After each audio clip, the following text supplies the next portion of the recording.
audio series where dragons drop wisdom, not just fire. Welcome to WiseDragon's Wisdom Pearls. What if the simplest, the quietest, and the most unassuming person in the room is one of the top 10 influential person in the world? What if the secret to radical world altering change isn't about becoming louder or more argumentative? Is it a megaphone that you need to make the difference, or do you just need a mirror? There are many ancient principles, mantras, magic pills, disciplines that were used by emperors, sages, leaders, and many learned men that turns this idea into reality. And this one hidden wisdom pearl has been hiding in plain sight this entire time. In today's world, we are flooded with noise. Every day, we are bombarded with opinions, news, arguments, issues related to every aspect of our life career, finances, family issues, relationship issues, and all of these they demand our attention. And on top of this, social media, news, and even our own circles, it looks like and feels like everyone is trying to convince everyone else about something. And everyone is seeking a piece of you. We tweet, we post, we protest, we argue. We desperately want to make a difference, to shift the conversation, to bend the history, to influence towards a better future. But so often, our words, they just seem to vanish into thin air, completely unheard, lost in the noise. It's a frustrating paradox. The more noise we make, the more we shout, the less it seems to be heard. You know that feeling of powerlessness in the face of huge problems? It is a deeply human one. We see something wrong and injustice in a society, inefficiency in our governments, lack of integrity in the people around us, and our first instinct is to point it out, to tell the people what they are doing wrong and what they should be doing. But this approach has a fundamental flaw. It assumes that the change is something that you can force from the outside. What if the great thinkers of history, the great people, they knew something we have forgotten? What if the most powerful form of influence is not external, but it is internal? What if the first and most important step to changing the world has got nothing to do with changing anybody else? This is a centuries old secret. It isn't some complex formula or a lost text or some scripture. It's a simple, profound, proven truth. The most powerful argument you will ever make is your own example. You become the change that you wish to see around you, within your society, within the family, within your community. Long before social media, internet, and all the news that we have at our hands right now, philosophers from olden times, both from the Eastern and the Western worlds, they figured out the same thing about what real influence means. You cannot command respect, you have to earn it. You cannot demand integrity, you have to embody it and be a person with integrity. In ancient Rome, the most powerful man in the world, Emperor Marcus Aurelius, spent his evenings not drafting laws to force virtue upon his people, but quietly writing to himself in what became his meditations. He wasn't just theorizing about leadership, he was actively working on bettering his own character. He knew his first duty was to govern himself, to become what he wants to see in others. A core idea of this principle, thinking, mindset, is that you have the power over your mind, not outside events. Realizing this is where you find the core strength. This is not about passively just accepting everything. It's a framework, it's a formula for focused attention. Most famous leaders, emperors, sages, monks, gurus, they are calm. Not because they don't care, but because they train themselves to focus on what they can actually control, which is their mind, their choices, their actions, and their own character. Marcus Aurelius famously wrote, "Waste no time arguing what a good man should be. Become one." This is one of my most favorite quotes of all times. At the same time, halfway around the world, another Chinese philosopher was teaching a strikingly similar principle and philosophy. He said a healthy society is like a series of concentric circles radiating out from a single virtuous person. A leader who cultivates their own character brings order in their family, in their society, in their community, in their kingdom, in their state, will do the same for their country. Orderly families, they build orderly communities. Orderly communities create a stable and harmonious state. This is known as Zunji in Chinese, which is often translated as exemplary or noble person. Zunji is a living embodiment of certain morals and principles and teachings. This person leads not by decree but by moral example. Many great philosophers from the East, leaders and emperors, they believed that people who are responsible for maintaining order in the state, they need to be upright. They influence others to become likewise. And that influence is so powerful that things get done without the authorities having to issue a single command or demand their public to follow certain rules. Whether it is great emperors or sages from the East or leaders, this version of becoming Zunji is the blueprint which is identical to what Marcus Aurelius was implementing in Rome. This wisdom is very simple. Change begins from within you. Influence is not about what you say, but who you are. Your life becomes an example for others. So, why is this leading by example such a powerful principle, mantra, or wisdom pearl? The answer boils down to the fundamental currency of every human interaction: trust. We all are wired to spot a hypocrite. We can feel the gap between what someone is saying and what they are actually doing. Leadership experts call this the say do gap. And nothing destroys credibility faster than the say do gap. You can give the most inspiring, most stirring speech on integrity, but if you are cutting corners and people notice this at work, then your speech and words become empty. You can preach about compassion, but if you treat people with disrespect, the message doesn't get just lost, but it breeds resentment against you. You lose your reputation. Let me give you another exemplary example, a modern story of how this principle, this wisdom, was implemented by Mr. Haruka Nishimatsu. He was the former CEO of Japan Airlines. When Japan Airlines was in deep financial troubles, Mr. Haruka had to take many painful decisions and many painful financial cuts. But he did not do these things from a detached high rise office status or title.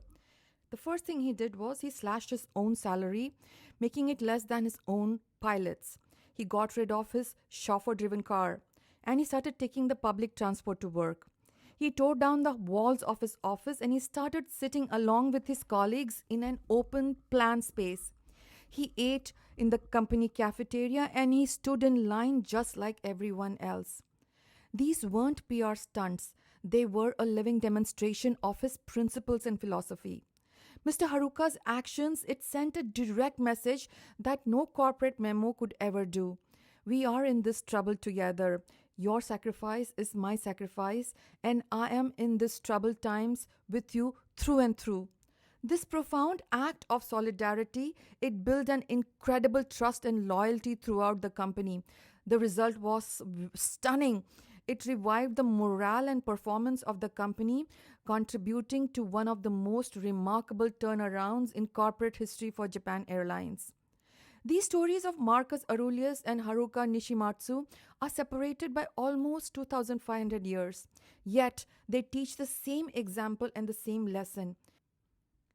If you're finding value in our wisdom pearls, please subscribe to our channel, hit that like button, and share this video with your loved ones.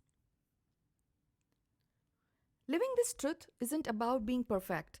It's about being consistent, disciplined, and having a practice that is built on three core pillars. Pillar number one, have an unwavering character. This is the foundation, the bedrock for this principle. It's about building integrity in small actions and moments. It's choosing honesty over white lies that could make your life easier. It's taking full responsibility for a mistake instead of passing the blame on somebody else.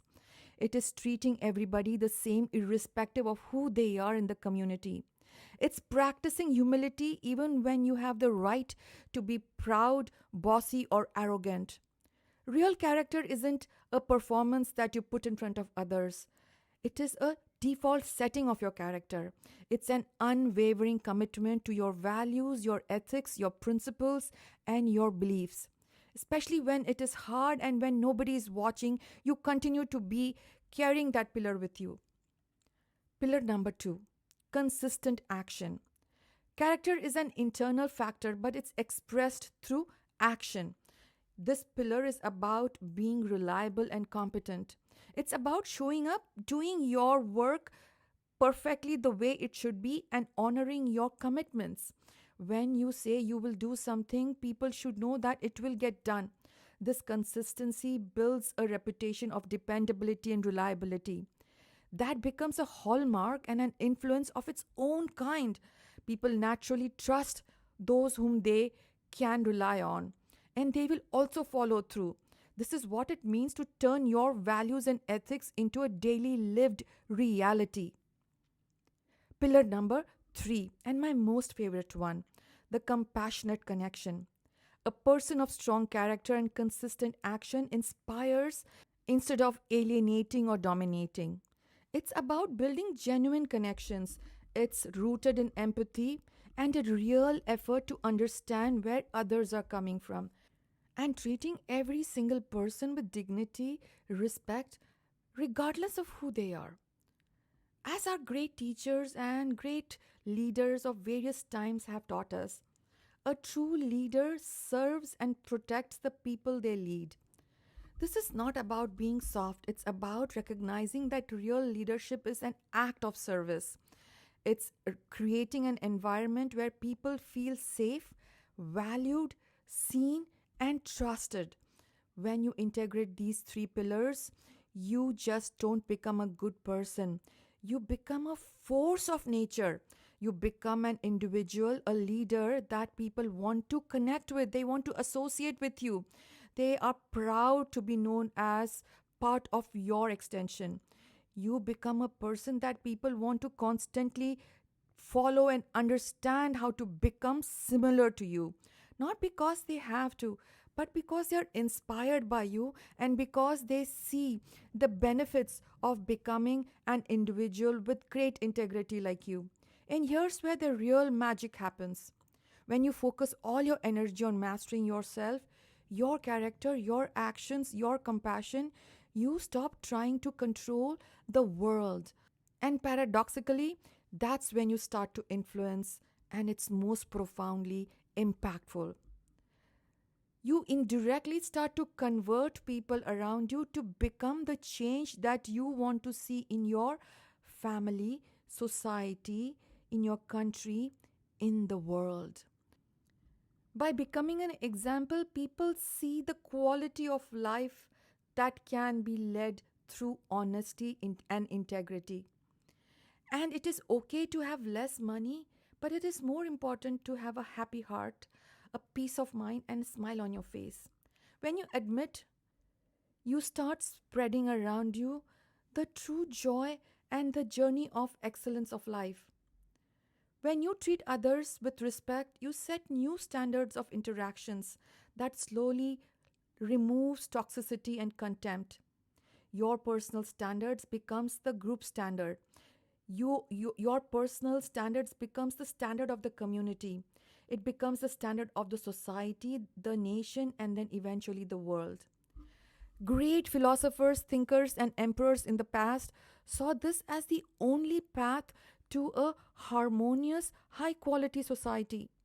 Many great thinkers knew this is the way a leader's inner calm can bring stability not just to the organization but to the whole world. You don't change the world by trying to force it into a new shape.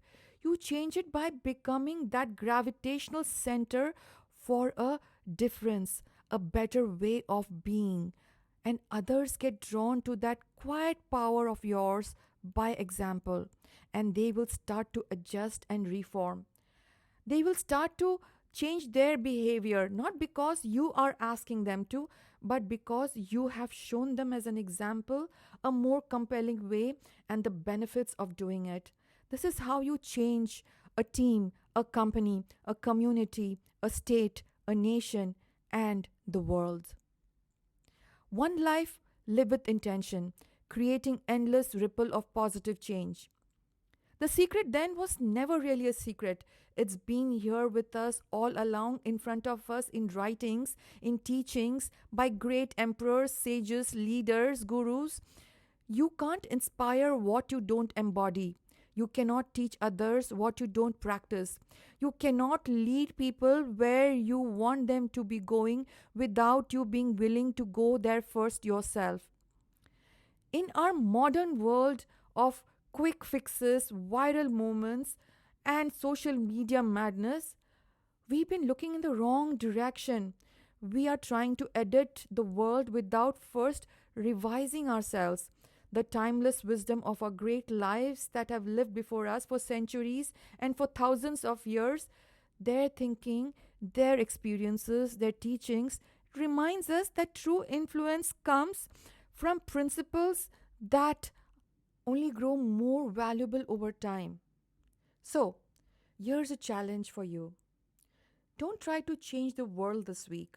Don't even try to change the person next to you.